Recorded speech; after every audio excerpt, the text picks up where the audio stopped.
Rocky, looking back at last weekend with Tri-City, a funky one where the away team wins both times. We talked about it after Friday's game, though. Maybe that was the kick in the rear you guys needed in a way. Did you feel like that was the case with how you came out Saturday? Yeah, you know what? In reviewing the games, we made some mistakes on Friday that ultimately led to our demise. But analytically speaking, we played pretty well on Friday. We didn't get the result we wanted, and arguably we might have played a little better on Friday than we did on Saturday from a consistency standpoint. But we're doing good things. You're playing good teams. They're going to capitalize on some chances. They were able to do that both nights.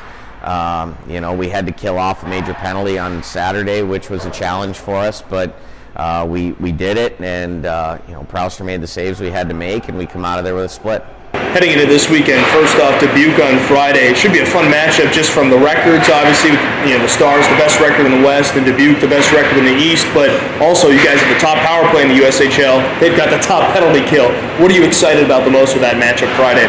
You know what? It's an opportunity to play an Eastern Conference opponent, and they're a very good club, so it's a great challenge. But every night we step on the ice, you're playing a good club. You're playing a good club the next night. You're playing a good club the following weekend and on Wednesday. So, for us, it's an exciting chance to get out and see if we've gotten better this week, which I suspect we have, and continue to try to improve on the things that we're a little bit short on, and fine-tune the things we're doing well, and most importantly, a chance to play in the icebox, play in front of our fans. That's something that we never take for granted. Dubuque had a chance to play Tuesday night. Did you review that one at all? It was a heck of a game then in Waterloo. Yeah, they won in a shootout, right, and they're down 2-0, came back.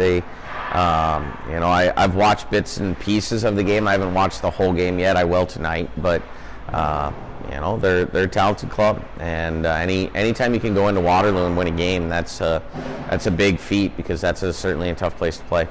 How are you previewing this busy stretch coming up? 2 games this weekend, a day game next week on Wednesday, 2 more after that. This is one of the first of what's going to be several crazier stretches for this team this season. A lot of guys really haven't had to play in a situation like this yet.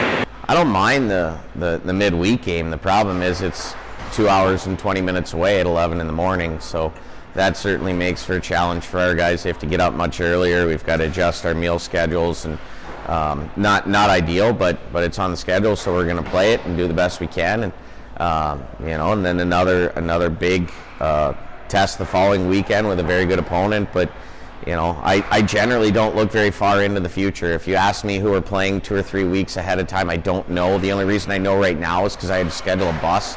But that, I'm generally focused on the opponent directly in front of us, which is Dubuque, and then obviously Omaha, and after that we'll let the rest of it take care of itself. You mentioned Omaha Saturday, first time against them this season. How much is it even a conversation with controlled emotions in a game with so much energy that one always brings?